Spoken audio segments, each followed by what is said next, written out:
ভাইয়ার বিয়েতে গিয়ে ভাবির বড় বোনকে দেখে আমি ফিদা। ভীষণ লম্বা, ফর্সা, এক নজর কাড়া সুন্দরী। চোখের ভেতর যেন সমুদ্রের গভীরতা। সে গভীরতায় যে কাউকে ডুবিয়ে দিতে পারে ক্ষণিকেই। এত সুন্দর মেয়ে আমি জীবনে খুব কমই দেখেছি। ভাইয়ার পাত্রী দেখা থেকে শুরু করে গায়ে হলুদ পর্যন্ত কোনো কিছুতেই আমি থাকতে পারিনি। জেলা শহরে নিজের ব্যক্তিগত ব্যবসা শুরু করেছি মাস কয়েক আগে। এর মধ্যে বাড়িতে আসার সুযোগ পাইনি। আজকে তো ভাইয়ার বিয়ে, না এসে পারা যায়? বাড়িতে আমার নিজেরও কিছু দায়িত্ব আছে। সবাইকে নিয়ে বরযাত্রী হয়ে চলে এলাম ভাইয়ার শ্বশুর বাড়িতে। এসে হলো ভয়াবহ দুর্ঘটনা। জীবনের সবচেয়ে সুন্দরী মেয়ের দেখা পেলাম। আমারও বিয়ের বয়স চলে, 27 বছর বয়স। ভাইয়ার বয়স 29। শুনেছি আমাদের হবু ভাবির বয়স 22 বছর। সেই হিসেবে ভাবির বড় বোন বয়সে আমার থেকে ছোট হতে পারে। বিয়ে বাড়িতে আমি শুধু ঘুরে ফিরে এই মেয়েটাকে দেখেছি। ভীষণ চুপচাপ, পরিচয় হয়নি প্রথমে। আড়াল থেকেই দেখেছি সুন্দরীকে। আর ভাবিও দেখতে বেশ সুন্দর, কিন্তু বড় বোনটা আরও বেশি সুন্দর। ওনার জামাইটাকে একবারও দেখলাম না সাথে। আমার ভীষণ আগ্রহ এই নারীর প্রতি। আমার আম্মা আসেননি আজকে বরযাত্রী হয়ে, শুধু আমরাই এসেছি। আড়ালে গিয়ে আম্মাকে ফোন দিয়ে জিজ্ঞেস করলাম, আম্মা, ভাবির বড় বোনের জামাই কি করে? মহিলা মানুষের ব্যাপারে তোর এত কথা জানার দরকার কি? আম্মার ধমকে আমি আর কথাই বাড়াতে পারিনি। আমতা আমতা করে ফোনটা কেটে দিলাম। মনে মনে ভাবছি, আমি আবার ধরা খেয়ে গেলাম না তো? আম্মার কাছে কিছুটা ভয়ও পেলাম। শুনেছি ভাবির ভাইয়েরা ছোটোখাটো চাকরি করে। বাবা নেই ভাবির। বিয়ে বাড়িতে কতবার চেষ্টা করেছি শুধু বেআইনের সাথে একটু আলাপ করার জন্য, কিন্তু কোনোভাবেই আলাপ করার সুযোগ পেলাম না। যখন বিদায় নেবার পালা, তখন উনি সামনে আসলেন। আমি কাছে গিয়ে সালাম দিয়ে বললাম, আসসালামু আলাইকুম বিআইন সাহেবা। আমি সম্পর্কে আপনার বেয়াই, পাত্রের ছোট ভাই। ওয়ালাইকুম আসসালাম, ভালো আছেন আপনি? এটুকু বলেই তিনি কেটে পড়লেন। আমার জবাব শোনারও অপেক্ষা করেননি। এরপরে আমি কয়েকবার উকি দিয়েও আর দেখতে পেলাম না। ভঙ্গ হৃদয় নিয়ে ফিরে এলাম নিজ বাড়িতে। ভাইয়ার বউ নিয়ে পুরো বরযাত্রীও ফেরত এসেছে। বাড়িতে এখন বধূবরণ চলছে। মা এসে ভাইয়ার সাথে ভাবিকে নিয়ে গেলেন ঘরে। ভাবছি কিভাবে কথা বলা যায় ভাবির সাথে। আমার মনের ভেতরে এখনও তার বড় বোনের চেহারাটাই। অনেক মানুষজন এসেছে ভাবিকে দেখতে। একটু যে বসে আলাপ করব সেই সুযোগও নেই। বধূবরণ সংক্রান্ত বিভিন্ন আনুষ্ঠানিকতা শেষ হলো এশার পরে। রাতে খাবার পর্ব চলছে। এর মধ্যে কয়েকবার ভাবির আশেপাশে ঘুরেছিলাম, কিন্তু আলাপ করতে পারিনি। রাতে ভাইয়া যখন বাসর ঘরে যাবে, আমিও তার পিছু নিলাম। ভাইয়াকে বললাম, আমাকে একটু নিয়ে যাও না, ভাবির সাথে একটু কথা বলি। সেভাবে কথাও হয়নি। ভাইয়া সহজেই আমার আবদার গ্রহণ করল। আমাকে নিয়ে গেল বাসর ঘরে। ভাবি বিশাল ঘোমটা দিয়েছে আমাকে দেখে। আমার সাথে যদিও পরিচয় হয়নি, সম্ভবত আমার ছবি দেখেছে আগে। চিনতে পেরেই ঘোমটা টেনেছে বড় করে। ভাইয়া বসেছে খাটের উপরে, ভাবির পাশে। আমি একটা চেয়ার টেনে বসলাম বিছানায় অদূরে। ভাবির সাথে পরিচিত হতে শুরু করলাম। আমি রিহান, আপনার একমাত্র দেবর। জি। বেশ লাজুক কণ্ঠে ভাবি জবাব দিলেন। কেমন লাগছে আমাদের এখানে? আলহামদুলিল্লাহ, ভালো। আমি আস্তে আস্তে ভাবির ভাইদের সম্পর্কে জানতে চাইলাম। ভাবি জানালেন তার 2 ভাই বিবাহিত, বাচ্চা কাচ্চাও আছে দুজনেরই। ভাই বোনদের মধ্যে সবার ছোট ভাবি। আমি ভীষণ আগ্রহে জিজ্ঞেস করলাম, আপনার বড় বোনের হাজবেন্ড কি করে? আপনি জানেন না আমার বড় বোনের কথা? ভাবি পাল্টা প্রশ্ন করল আমাকে। আমি অবাক হলাম, কিভাবে জানবো তার বড় বোনের কথা? কৌতূহলী কণ্ঠে শুধালাম, কি ঘটনা বলুন তো? ভাবি বলতে শুরু করলেন, আমার বড় বোন তো বিধবা। বিধবা শব্দটা শুনে আমার ঠিক ভালো লাগলো নাকি খারাপ লাগলো নিজেই বুঝতে পারলাম না। তবে বুঝলাম মনের ভেতর কিছু একটা লেগেছে, বেশ তীব্রভাবে। আর কিছু জিজ্ঞেস করার ইচ্ছে ছিল না। ভাবি নিজেই বললেন, আমার বড় বোন বিয়ে 27 দিন পরই বিধবা হয়েছে। মনটা ভারী হয়ে উঠল আমার। আর শুনতে পারলাম না কিছু, শুধু ভাইয়াকে বললাম, আমি রুমে যাচ্ছি। তোমাদের বাসর ঘরের দরজাটা লাগিয়ে দাও। নিজে এসে গায়ে এলিয়ে দিলাম বিছানায়। রাতভর ওই বিধবা মেয়েটার কথাই মনে পড়ল। অনুভূতিগুলো এমন যে মেয়েটাকে আমি চাই। কোনো কিছুতে ভনিতা কিংবা বাহানা করতে আমি একদমই পছন্দ করি না। সকালবেলা উঠেই আমি অপেক্ষা করছিলাম ভাবির সাথে কথা বলবো। ভাবি যখন নাস্তার টেবিলে এলো, আমি তখন কয়েকবার চক্কর দিলাম টেবিলের পাশে। নাস্তা শেষে ভাবি ফিরে যাচ্ছিল কক্ষে, আমি পিছু নিলাম। খানিক এগিয়ে গিয়ে একটু কেশে মনোযোগ আকর্ষণ করলাম। তারপর ধীর কণ্ঠে বললাম, ভাবি, আজ তো আপনাদের বাড়ির সবাই বৌভাতে আসবে আমাদের বাড়িতে। হ্যাঁ, প্রায় সবাই আসবে। ভাবি জবাব দিলেন, আপনার ভাই বোন সবার সাথে আমাকে পরিচয় করিয়ে দিবেন ভালো করে। পরিচয় যদিও হয়েছে, তবুও আরেকবার পরিচিত হতে চাই। ঠিক আছে। ভাবি তার কক্ষে চলে গেল। দুপুরে আমাদের বাড়িতে বৌভাত প্রোগ্রাম শুরু হলো। ভাবিদের বাড়ি থেকে প্রায় সবাই এসেছে। শুধু এলো না সে, যাকে আমি চেয়েছি। আমি আর গেলাম না ওনাদের কাছে দ্বিতীয়বার পরিচিত হতে। বিকেলে ওই পক্ষের লোকেরা ভাইয়া ভাবিকে সাথে নিয়ে ফিরে যাবে তাদের বাড়ি। যখন ভাইয়া বাসা থেকে বের হলো, তখন আমি সামনে গিয়ে বললাম, ভাইয়া, একাই যাচ্ছ শ্বশুর বাড়ি? আমাকে তো একটু সাধলাও না, এমনটা তুমি করতে পারলা? তুইও বেড়াতে গেলে বাড়ির এদিকটা দেখবে কে? ভাইয়া যৌক্তিক জবাব শুনে আমি বললাম, আমি সব গুছিয়ে আসব, তুমি একবার বলে দেখো না। ঠিক আছে, সব গুছিয়ে চলে আসিস। ভাইয়া তখনই চলে যায় শ্বশুর বাড়ি। রাত 10টা নাগাদ বাড়ির সব কাজ মিটিয়ে নিলাম। ইভেন্ট ম্যানেজ, ডেকোরেটর, বাবুর্চি সহ যারা সহযোগিতা করেছে সবার পাওনাই মিটিয়ে দিলাম। বাড়ির মেহমানদের রাতে খাওয়া দাওয়া সহ সব কিছুই তদারকি করলাম। রাত 10:30টায় রওনা দিলাম ভাবিদের বাড়ির উদ্দেশ্যে। গিয়ে পৌঁছলাম রাত 11:30টায়। সে বাড়ির লোকজন ঘুমন্ত। ভাবির রুমে ভাইয়া চুপি চুপি অপেক্ষা করছিল আমার জন্য। জানতো আমি যাব। বাড়ির সামনে বাইক থামতেই ভাইয়া এগিয়ে এলো। ভাবি দৌড়ে গিয়ে মা আর বোনকে ঘুম থেকে জাগিয়েছে। ভাবির মা ছুটে এলেন প্রথমেই। ভাইয়াকে রুমে যাবার আদেশ করে বললেন, নতুন মেহমানকে আমরা দেখছি, তুমি যাও রুমে গিয়ে ঘুমাও। আমিও ভাইয়াকে বললাম, ভাইয়া, তুমি গিয়ে ঘুমিয়ে পড়ো। তোর মুখটা এমন শুকনা দেখাচ্ছে কেন? কিছু খেয়ে আসিসনি? খেয়েছি সামান্য। তুমি যাও ঘুমাও তো। ভাবির মা ফিরতি ধমক দিল ভাইয়াকে।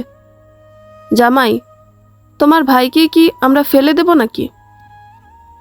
তোমার মনে হচ্ছে খুব চিন্তা। যাও তো, তুমি ঘুমাতে যাও। ভাইয়া রুমে চলে গেছে। আমাকে ডাকা হলো ডাইনিং টেবিলে। ভাবির মায়ের সাথে আমাকে ভাত দিতে এলেন বেআইন। ভাবির মাকে আমি খালাম্মা ডাকি। খালাম্মার দিকে চেয়ে বললাম, আর একটু শশা লাগবে। খালাম্মা চলে গেলেন কিচেনে শশা আনতে। বেআইনও কিছু একটা আনার জন্য চলে যাচ্ছিল। আমি অনুরোধ করে বললাম, বেআইন, আপনি এখানেই থাকেন। আমি আবার নতুন জায়গায় ভূতের ভয় পাই। পুরুষ মানুষ হয়ে ভূতকে ভয় পাই, এমন অদ্ভুত কথা শুনে বেআইন মনে হয় লজ্জা পেল। আমি জিজ্ঞেস করলাম, আপনি এত লাজুক কেন বেআইন? ট্রেম আছে নাকি? বেআইন আরও বেশি লজ্জা পেল, জবাব দিল না কিছুই। আমি শুধু জানতে পারলাম বেআইনের নাম লিসা। পরদিন সেই বাড়ির বিভিন্ন লোকের মারফতে জানতে পারলাম, না, ট্রেম নেই। বেআইন আমার কমপ্লিট সিঙ্গেল। দুপুরে আমি ফিরে এলাম বাড়িতে।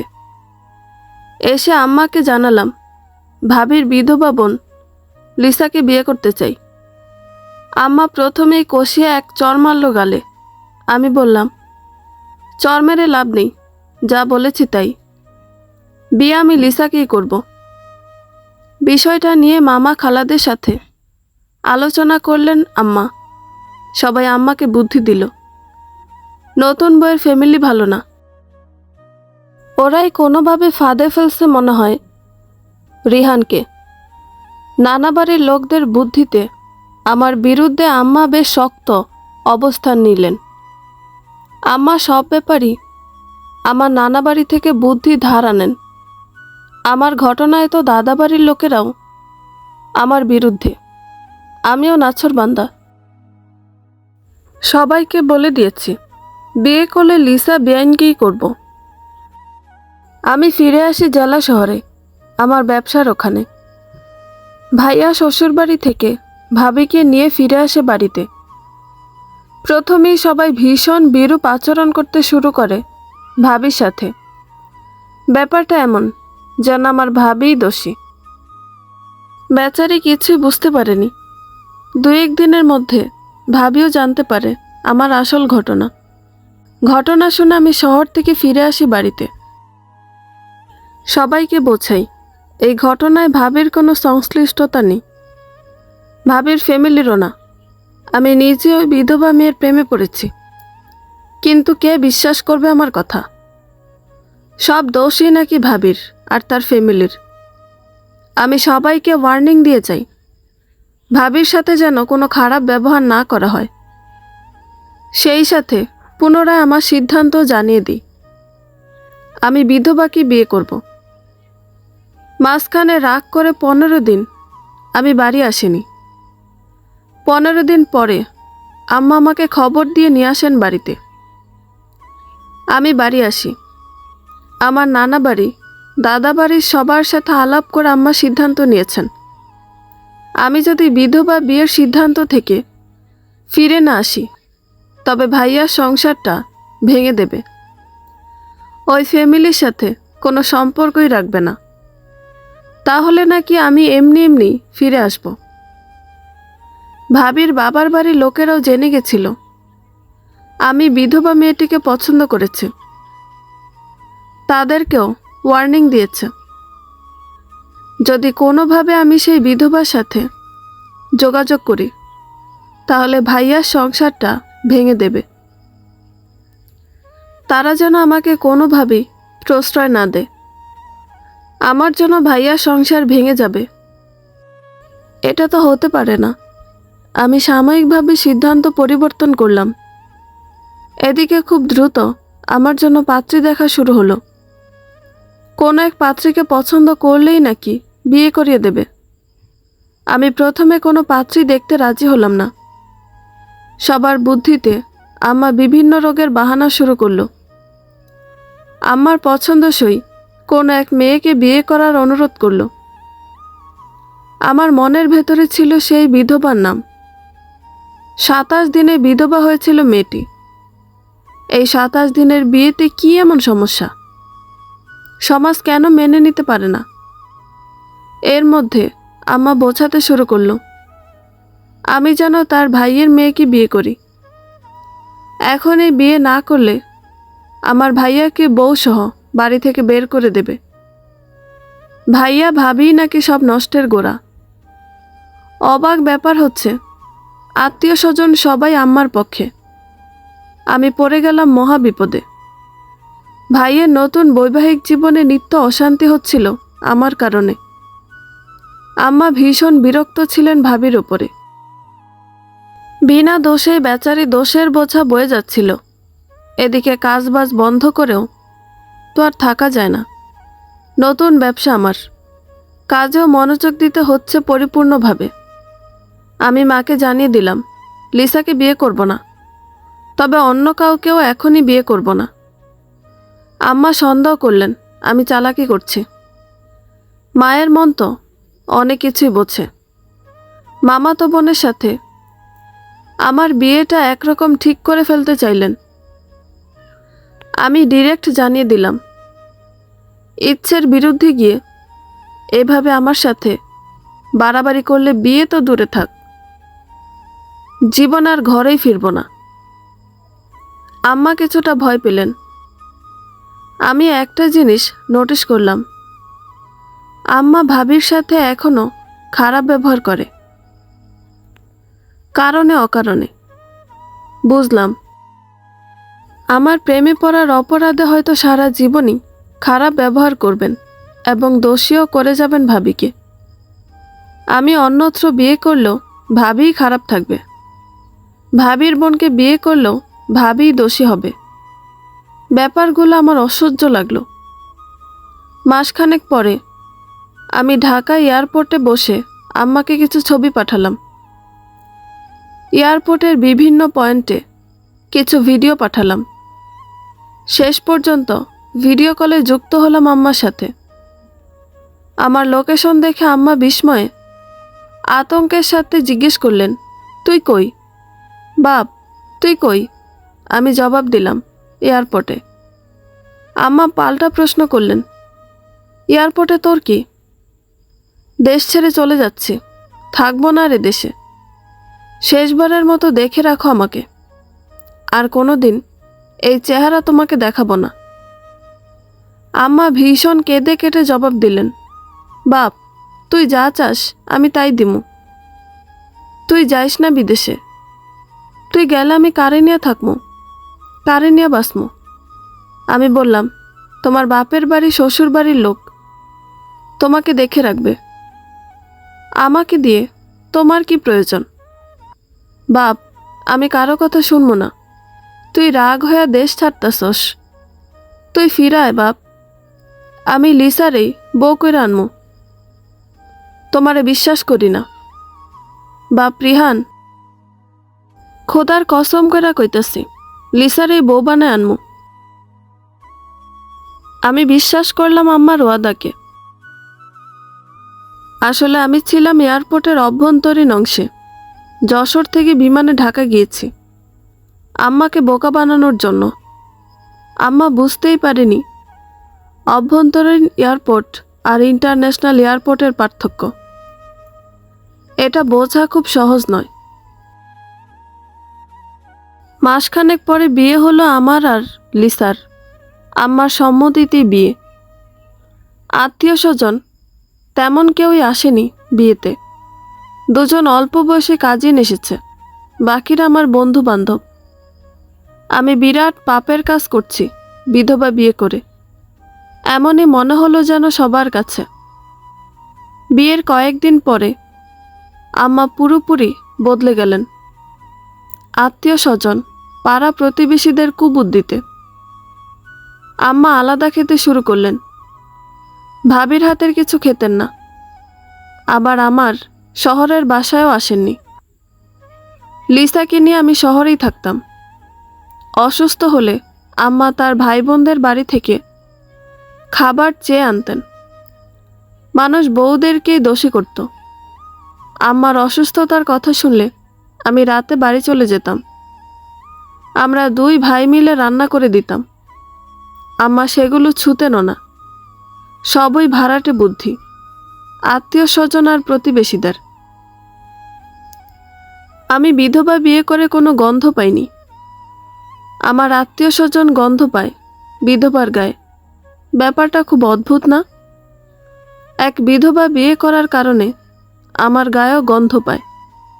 সব দূরে সরে গেছে আমার কাছ থেকে। এত এত ভালো মানুষ সমাজে। খোঁজ নিয়ে দেখা যায় অনেকে রাতের আধারে পরনারীর কাছে যায়। আর বিধবা বিয়ে করে আমি চিরদোষী হলাম। সময়ের সাবলীল ধারায় পেরিয়ে গেছে 3টি বছর। আমি এখন এক পুত্রের জনক। ব্যবসা বাণিজ্য বেশ সফল। আফসোস একটাই, আমার আম্মা অসুস্থ। বছর দেড়েক আগে এক বৃষ্টিস্নাত সন্ধ্যায় আম্মা স্লিপ কেটে পড়ে যান গ্রামের বাড়িতে। আমার ডান পায়ের উরু ভেঙে যায়। আমি শহরে এনে চিকিৎসা করাই। তখন একটানা প্রায় 6 মাস ছিলেন আমার বাসায়, একরকম বিছানা সজ্জা। তখন আমার স্ত্রী লিসা আমার খাবার থেকে শুরু করে প্রকৃতির ডাকে সাড়া দেওয়া সহ যাবতীয় কাজ তদারকি করেছে। সেই 6 মাসে আমার ভাই বোন ভাবি সবাই একবার করে আসেন আমার বাসায় অসুস্থ আম্মাকে দেখতে। সবাই আমার বউয়ের সামনে আম্মাকে খোঁচা মেরে কথা বলতেন। পুতের বল লগে হিংসা করছিলি না, এই কারণে আজকে এই অবস্থা। তুই নিজে খারাপ, আল্লাহ তোর বিচার করছে। আম্মা ফ্যাল ফ্যাল করে তাকিয়ে থাকতেন তাদের পানে। তাদের বুদ্ধিতে আম্মা আলাদা খেয়েছেন। বৃষ্টির ভেতরে কাজ করতে গিয়ে অ্যাক্সিডেন্ট করেছেন, অথচ তারাই এসে আম্মাকে দোষী করত। আমার বউ ভাবি দুজনই মনে মনে খুশি হতো আম্মাকে খোঁচা দিতে দেখে।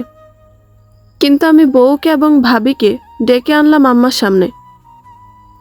তারপর আম্মাকে জিজ্ঞেস করলাম, তুমি যে বউদেরকে মেনে নাও নাই, এইটা তো এইসব আত্মীয় স্বজনের কুবুদ্ধির কারণেই, তাই না?